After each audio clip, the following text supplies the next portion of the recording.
Hi, I'm Peter Santiscano, co-host of the Quakers Today podcast.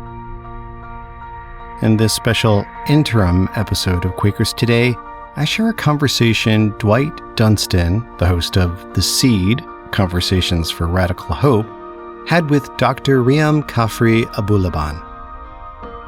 Riyam and her family come from Palestine. They currently live in Ramallah. An educator and a writer, Riyam served as the upper school principal at the Ramallah Friends School.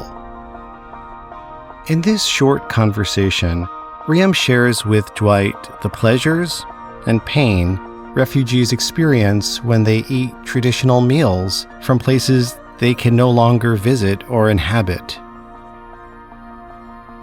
After you hear the episode, I will tell you about Season 4 of Quakers Today and how you can appear on our show. Enjoy this conversation between Dwight Dunston and Dr. Riyam Kafri Abu Laban.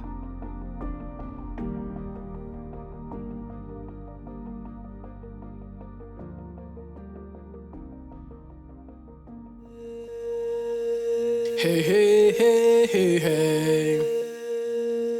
Hey, hey, hey, hey, hey. Those flavors were connected to that land, connected to a better time, connected to the time where she was still a child and played out in the sun, right before she turned into a refugee and suddenly displaced. In the morning. You're listening to a mini episode of The Seed, Conversations for Radical Hope. In this Pendle Hill podcast, Quakers and other seekers come together to explore visions of the world growing through the cracks of our broken systems. I'm your host, Dwight Dunston. Some of these shorter episodes feature parts of conversations never aired before. In others, I will share excerpts from previous seasons. Occasionally, you get to be a fly on the wall as I share conversations and sounds from the Pendle Hill campus. This is Season 5 of The Seed, and we are exploring world building. It is easy to point out all that is wrong today, but what is the world we long to see and inhabit? In this mini episode, I share a part of my conversation with a guest who joined me from Ramallah, Palestine. She reveals food's power for people displaced by war and occupation. Dr. Riyam Kafri Abu Laban is a writer at heart. She crafts personal essays, poetry, short stories, and insightful articles on topics like Palestine, motherhood, and education.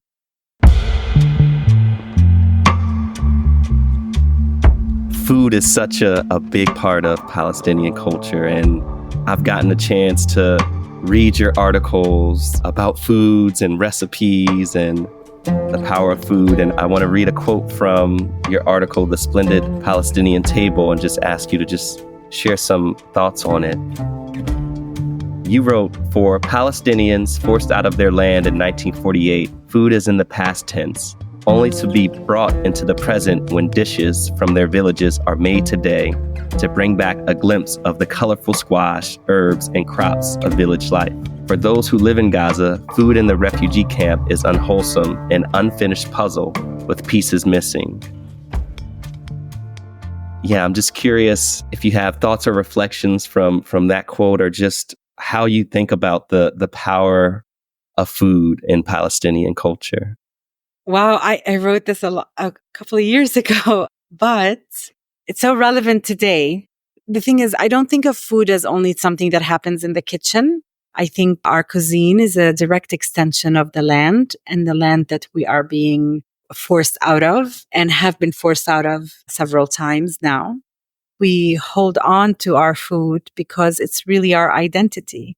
And when I say that it's in the past for refugees, and I was specifically talking about the Gazan cuisine of all the foods in Palestine, it's the most vibrant because Gaza had so many refugee camps because it had an influx of refugees in 1948 to begin with. People came from different villages around Gaza, from in the north, and they brought together with them their own kitchen. But then when the blockade started, the props weren't as readily available. and access to olive oil, which is a staple, for example, Mm. was not really as readily available as before. And so suddenly this vibrant, colorful kitchen was slowly losing those colors in a sense, or at least fading in color because of the blockade, because there was no way in and out of Gaza at that point. And so that's where this particular sentence came from. I was thinking of that. There's an incredible book and a wonderful person who worked on it. It's called The Gaza Kitchen. And I think the author is right now, her name is escaping me, but she has family in Gaza currently, and she's spoken a lot about, and she's an activist as well. But she's the one who kind of brought me into the Gazan kitchen through her book. And that's where that came from. So, but for Palestinians, it's really not a well-lit stainless steel bench kitchen. It's really the kitchen and the land are extensions and are intertwined together, because when people lived in villages, they ate what they were harvesting. So if it was tomatoes, they had tomato salad and Palestinian salad. And if it was olive oil, then they would have fresh olive oil with fresh bread and olives. And if it was wheat, then it was, something else. And if it was okra, then it's okra for dinner. And they would cook out in the land, because they would be out in the sun all day, and they were not going to go back to their countries, to their homes. So that's what I think of when I think of the Palestinian cuisine, that it is really an extension of the land. And that's why we stick to it. And that's why my late mother-in-law would ask for specific dishes that she used to make as a child or as a younger person that were directly, her specialty in her village. She was a refugee. She left her village in 1948. She was only 12 at that time. And she lost 3 brothers during the Nakba. So those flavors were connected to that land, connected to a better time, connected to the time where she was still a child and played out in the sun right before she turned into a refugee and suddenly displaced and suddenly older because when you go through that kind of trauma, you're no longer, your age in years no longer matches your age in cognition and emotional development. Mm-hmm. So she's, she would say, she would specifically mention and request specific foods that reminded her of her village.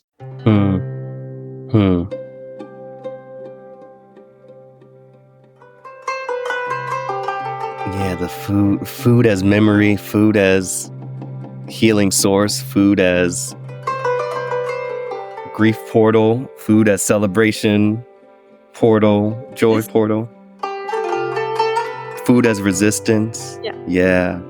We face appropriation of our food on a regular basis, right? And so suddenly we're like, but wait a minute, knafe is Palestinian, has always been Palestinian. For the unknowing, they would say, why is it important to know where hummus came from, or where makluba came from, or where any of those dishes came from? It's, food is a hedonistic pleasure that really is in the now, but it's really a lot more than that.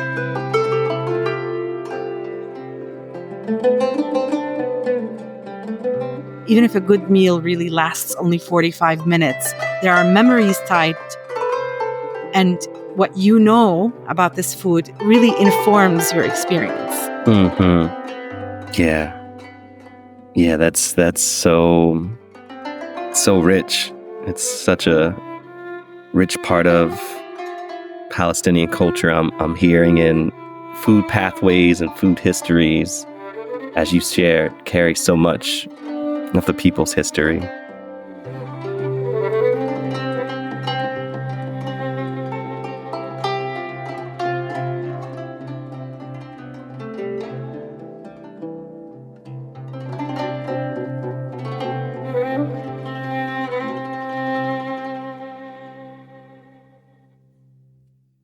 That was Dr. Riyam Kafri Abu Laban, a writer and educator who served as the upper school principal at the Ramallah Friends School. She crafts personal essays, poetry, short stories, and insightful articles on topics like Palestine, motherhood, and education. You can read more of her food writing at RiyamKitchenTableStories.com. That's RIYAMOS KitchenTableStories.com. Or follow Riyam on Instagram at Riyam Kafri. For more of my conversations with Riyam, listen to Season 5, Episode 2 of The Seed.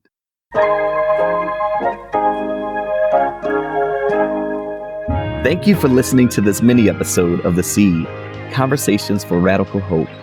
What spoke to you in this episode? How does this conversation fit into your journey? What would you like to add? Contact me directly by email, podcast@pendlehill.org. That's podcast@pendlehill.org. Or share your thoughts on Instagram, Facebook, or X. Look for @PendleHillSeed on these social media platforms. Once a month, you and I can also connect through Pendle Hill's online worship time.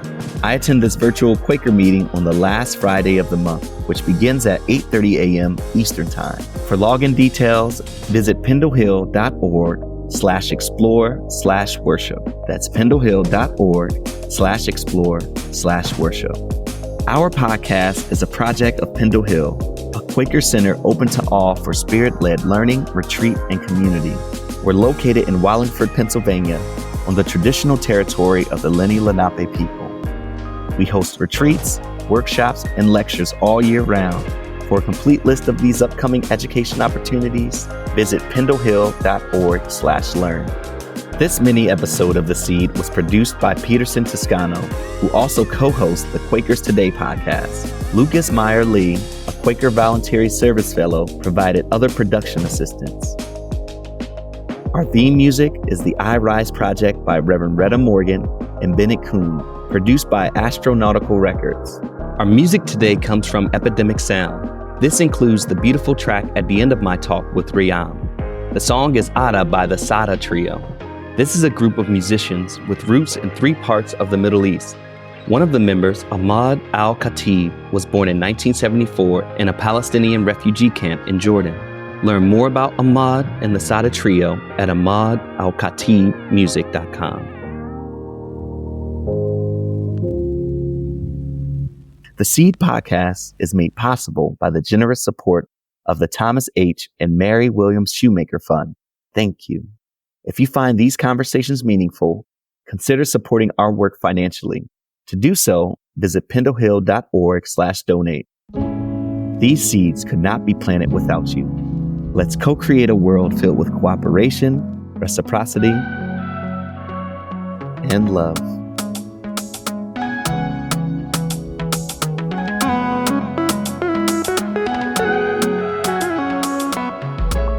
That's podcast@Pendle. Oh, there's a loud motorcycle. Motorcycle@pendlehill.org.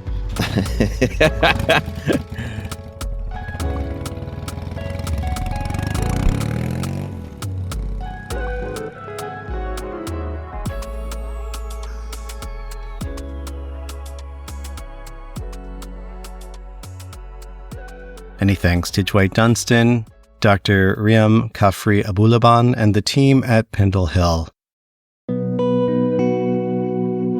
Please subscribe to The Seed, Conversations for Radical Hope. They have a back catalog of 4 seasons of excellent episodes, including one with Rabbi Mordecai Liebling from Rabbis for Ceasefire. This is a powerful and moving conversation. You will find a link to The Seed in our show notes. Just visit quakerstoday.org. If you want to read short stories that touch on themes and topics popular with Quakers, definitely check out the November 2024 issue of Friends Journal. The fiction issue includes the short story Bread of Life by Vicki Winslow. Last year we featured Vicki and her short story Sabbatical. After meeting Vicki and reading her work, I was inspired to write a Quaker-themed short story of my own. I'm pleased to announce that Friends Journal accepted it.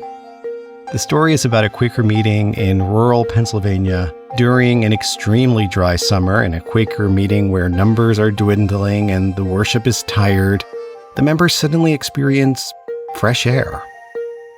A group of young people from a nearby eco-commune rent the meeting space for weekly ecstatic dance parties. This is a catalyst for conflict, revelations, and an unexpected outpouring of the Spirit. My short story is called Penn Spring. You can read it along with Vicki Winslow's story, Bread of Life, and other short stories over at friendsjournal.org. You'll find a link in the show notes. Before we wrap up, I have a question for you. What novel, film, or television series changed your relationship with the world? Fiction definitely can shift how we see ourselves, others, and the world at large. I would love to hear what stories have had this sort of impact on your life. Leave a voicemail with your answer at 317-Quakers. That's 317-Quakers. Or respond via our social media, Instagram, X, or TikTok. On December 17th, 2024, Mish McCall will be back, and together we will host the premiere of Season 4 of Quakers Today. In that first episode, we're going to dive into the topic of spiritual optimism and pessimism. Thank you for listening to this special episode of Quakers Today. You can follow us on TikTok, Instagram, and X. You will find full transcript of this episode and more at our show notes. Just visit quakerstoday.org. Thank you, friends. I look forward to being with you again real soon.